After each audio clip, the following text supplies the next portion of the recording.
Hey everybody, it's Bruce with the Bowski Studio. I want to thank you for joining me for this new video. It's been a long time, but I've been busy painting stuff. You'll hear all about it in the video. So let's get started. So while I haven't been making videos much, I've been painting. Here's a in-progress piece of a train car that I'm working on. And then I have a truck piece there that's coming along. I think that's 36 by 36. And then there's a nice one of another little urban scene. And then I have this truck piece that's 32 by 42 that's coming along, all in progress, stages here and there. So lots of work laying around. Just haven't been making videos of it, but as I work on them in later stages, I'll try to film some stuff. Come join me in this video as I show you how I painted this painting. Oil on canvas, 18 by 18 inches. When I'm beginning my urban paintings such as this, I'll use a grid system, and I've applied a grid over this reference photo. And the grid size is dependent on the complexity of the subject, how many details I might be including. In this case, 18 by 18, I only needed a 6 by 6. From there, I've applied my pencil drawing. And the pencil is very light lines. You can use charcoal. I decided to use pencil. I did not use fixative to fix the lines. I didn't find it a problem when I applied the paint. But as you can see, and sometimes I'll take the lines that are not going to be, like in the sky, I'll erase those a little bit so they're not as prominent when I apply the later value of the sky color. And now we're going to go over the palette. The palette that you see from left to right is ivory black, titanium white, ultramarine blue, cobalt blue, cad yellow light, cadmium red, and alizarin crimson. So now here I am, blocking in the painting. I'm really looking, when I started painting, I'm looking for some average color. Normally, I'm only using my reference photo probably 75% of the time in terms of the information in my photo. I'm not looking for a perfect representation, because if you think about it, it's just like when you're walking, you see something you want to paint. What attracts you to paint it? And the light on the front of this house was amazing. And that's really my focal point. Everything else is going to play into that idea for the painting. And it's important to think about that when you're starting the painting, because that's going to kind of drive everything going forward. And when I'm starting the initial layers like this, I'm kind of basically color blocking. There might be times occasionally when I get a little more finish in that first stage, but really what I'm doing at this point is trying to get the whole canvas covered with some kind of color that's close to representation that I want. And if it's a little bright, like a little too chromatically saturated, by the time I start keying other colors in there, I can always kind of gray it down with its complement or some other means. So I don't get too caught up in that in the beginning stages.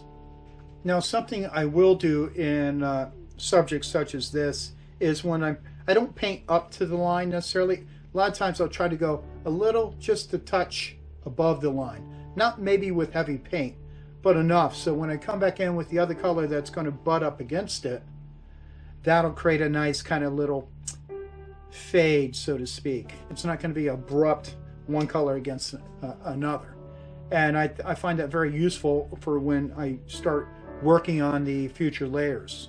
Something I want to talk about here, there's been a few comments in the past about, and in general, when people see my urban work or my vehicles that I do, how I can be so precise and everything. And it's really just kind of comparing one shape against another, maybe using your brush to measure angles. I don't get too super critical about certain elements in the painting. I want to have a little freedom, but it is critical to get the correct proportions, and that's what I really strive for when I'm doing the painting. So it's very, just something to think about. I want to have that accuracy in the forms before I have the freedom in color mixing, or it just lets my mind separate from having to be two things at once. Like I'm trying to concentrate on doing a precise shape and then get a certain type of color in there. So that's why I think it's very important too. Now, and when you're doing these grid sort of scenarios, there is a little bit of mathematical thing that needs to happen to get the correct proportions. In my case, for this piece, it's 18 by 18. So dividing out your size you want to work on by your reference photo when you crop it in your computer is key. Numbers have to go into each other. So in this case, being a square, 6 squares, of course, each square equals 3 inches. Then you can break that out. 3 inches divided by, is 1.5 is half of that. So when you're comparing on your reference photo, maybe you need one little key element that can't quite figure out. You can go up to your reference photo on your computer with a ruler and figure out the mathematical number. It could be half of 3 inches or whatever. It doesn't have to be super precise when you start splitting hairs, when you really start dividing out, but that does help get some key elements in there. And I find it very useful. I may not use it like this painting's only 18 by 18. It depends on the subject, like how complicated it's going to be. When I go out and plein air paint, I've, of course, have done it freehand and just kind of figure out where I want the building to end and stop, figure out where the middle point is, figure out what shape is in there, that kind of idea. Now, some of you out there may be thinking, oh my God, this system's potentially a little too confusing, or it's going to take too much time. But trust me, if you follow this on a regular basis, at least in the beginning, to get the idea behind it, you'll find it becomes a little more efficient over time. The first few times, you have to accept that you might make a few mistakes, and it's okay. Failure is knowledge in disguise. I mean, I actually look forward when I'm trying something new. It's like I expect to fail because I don't know what I'm doing. So don't be afraid to take chances and explore new avenues of how to create your art. It's very important. It's just going to broaden your horizon, and same with how you might apply paint and anything else that's in the creative process. Now you can already see in the painting, just with a little bit of color blocking I've done, that you can see the house start to come to shape. As I cut around with the tree shapes in the background, that really helps. And while I didn't take the trees and necessarily make it a flat color blocking sort of idea, I did have some variations in color and warmth and coolness, so in anticipation of painting on it later, building up the leaves a little bit and having that kind of original background adding some interest.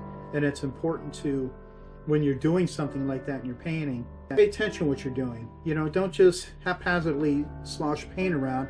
You got to think about how that might be useful in the finished product. Maybe there's something you're painting, like say an old brick wall, that could use some kind of patina and texture. You can facilitate that in the beginning stages by maybe having some washy paint, and then as you build up the layers, all of a sudden it starts to suggest the grit and pitted brick, that kind of idea.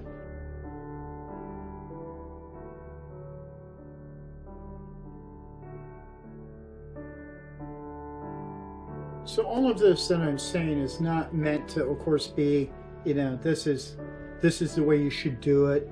This is just what works for me. I'm self-taught. I've kind of just slogging it through, doing the practice, doing painting after painting, learning, paying attention. I don't believe in that saying, paint 10,000 miles of canvas and you're going to get better. Not if you're not paying attention to your when you fail, what happened to make you fail, and learning from that. Just applying paint down over and over doesn't make you a better painter. You need to be aware of what's going on as you're applying the paint and trying to learn different techniques, whatever it may be. But Sometimes we can be very hard on ourselves, and I think maybe if this type of subject, if you don't think you can master it or get good at it, practice on little small pieces first, kind of practice the ideas of ruling out proportions like I'm describing with the grid. Maybe if you don't want to do a big huge piece, I personally, sometimes to my detriment, I jump right into big pieces and hope for the best. I have some educated guessing going on, but that's not always a good practice. So look around a different artist and see what their techniques are and what may help you with your direction that you want to go in your work.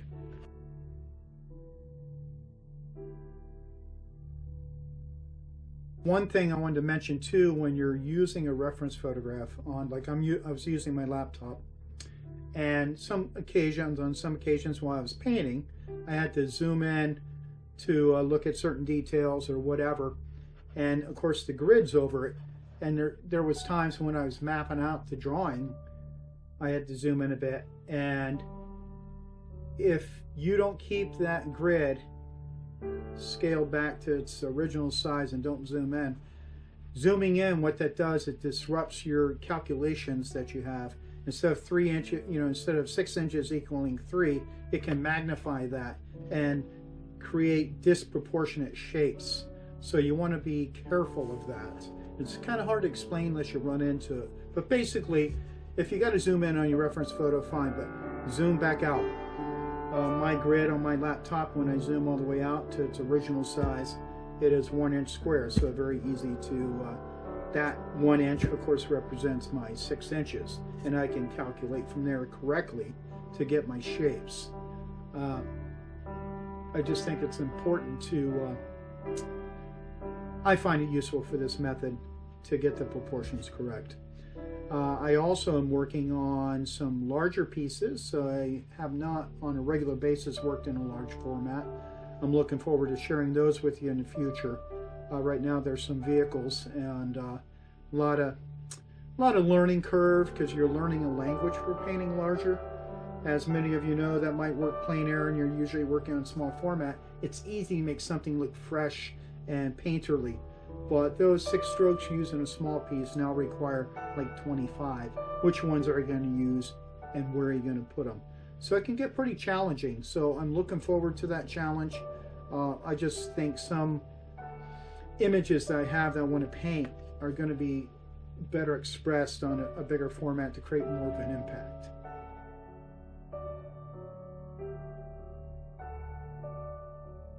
Now let's talk about something that's really important when you're using any kind of reference photo. I am not married to the photo, looking for every little artifact in there to be correct. In this case, when I mapped out the pencil drawing, the way the shadow came across the road from the right-hand side off scene, there was a little wedge of lit pavement on the bottom left. And as I was progressing with the painting and thinking about that, I made an on-the-fly decision that I thought that would be distracting from the focal point, which of course is the front of the house there. One feature that's popping out right now that is really a nice touch, I feel also, is that dormer sticking out, catching that little corner light on the metal roof. I felt if that wasn't there, I think it would have taken away from the painting a little bit. I think you need to pull some elements of light around the scene. So I was pretty happy. Number one, taking my reference photo and cropping in, in just what I wanted to see in the finished painting. So sometimes I'll take a reference photo and there could be 3 paintings in it. It all depends on how you crop it. You could crop it, play around, try cropping it kind of more of a portrait mode, landscape, and so on, and see what might be more impactful to the viewer.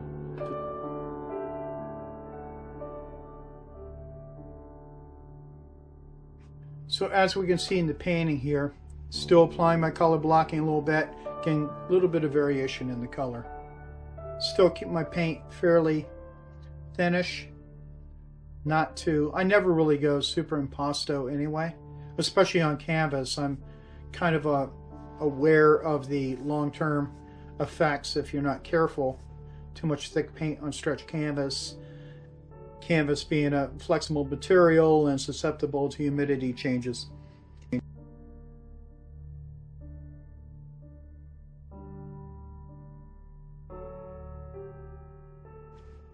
You don't want it to harm the paint film and have it crack or anything like that.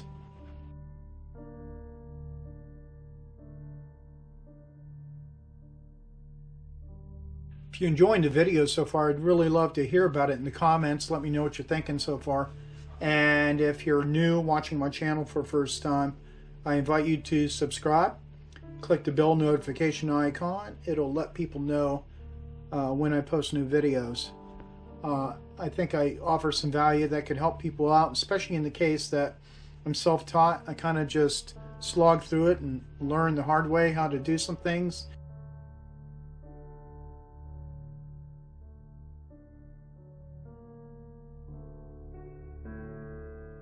And I think I can help you achieve artistic goals and help you out in the process of doing your journey with some techniques I may use. Again, there's many out there, as if you watch other YouTube videos you can see, but I hope I help you out. One of the reasons I also wanted to express to people that have been watching my channel for a while, it's been a while since I posted a video, and life just happens. I don't know what to tell you. It's very hard these days when you have to work and everything to produce consistent content and that sort of thing. YouTube loves it, but like I've mentioned before, if you watch my channel for a while, I'm not looking to just post anything. I want it to be useful. So I've been I wouldn't say distracted, but I've been focused on working on these larger paintings I discussed earlier, and really trying to find out how to develop a language to pull those off. And later on, the plan is obviously to produce videos of showing my process of how I do these larger paintings and all that good stuff. So I hope you're understanding and will continue to follow my channel.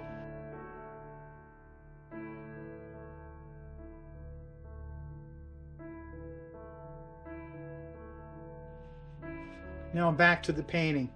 Something else I want to mention too, of course, when you have your reference photo, there's all kinds of information in there.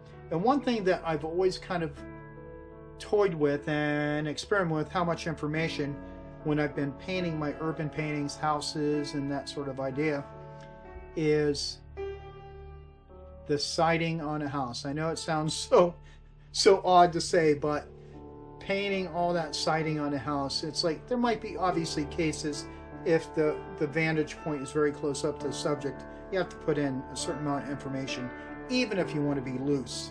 You have to. I mean, otherwise it's kind of becomes very expressive and kind of almost abstract. So there's a balance, and what is that balance?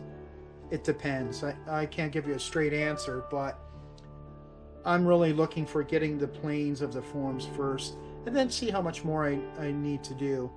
What I've been playing with is experimenting with, like, say, the siding on a house such as what I'm painting, is using temperature change and strokes of paint to suggest the siding in a couple key areas and give the illusion that it's there. Also in the past, I've toyed around with putting in power poles because I like that structural element. The aesthetic of that is very cool to me, but I absolutely hate power lines. Not like, oh, I can't paint power lines, but they're just so distracting. But I like the power pole. I haven't done that often, but I played around a few times. So it's always something interesting to see how much you can pull off. It almost becomes a realist painting done in a surrealist manner. Because obviously, I don't know, if you're a technician about it, you'd be like, where's the power lines? Or where's certain whatever detail in your scene? So it's always kind of interesting to think like that.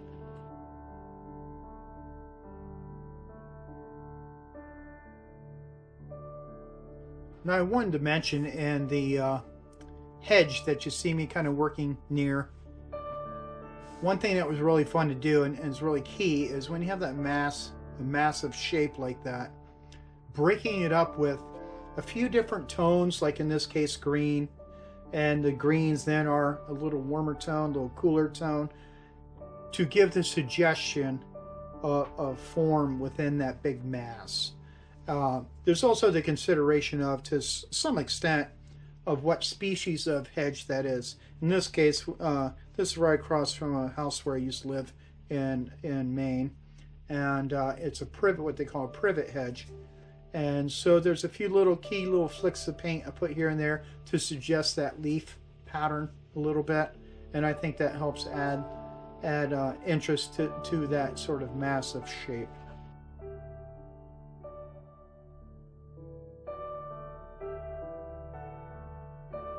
Just remember, everybody, you know, you can do this. I've done it. I'm sure you've done it. You're watching one right now, looking at videos that might be like, I will never be able to paint like that, or whatever it may be. But you just got to put the time in. Time.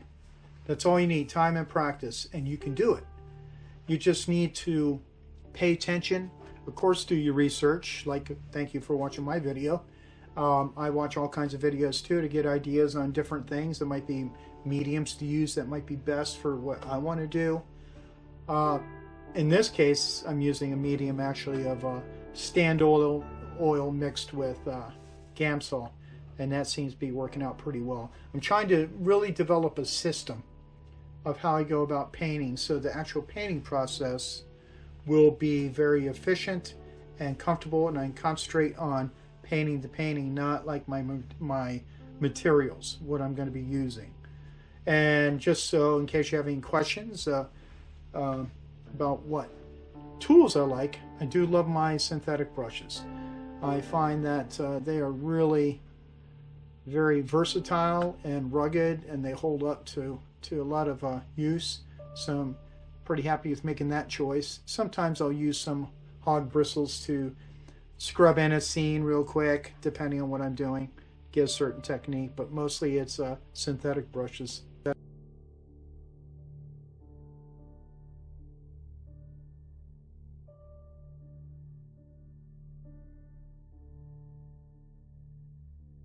Also want to take a moment too, if you want to reach out to me through my email or through my website, sign up for my email newsletter. I'm going to be getting on board with that a little more.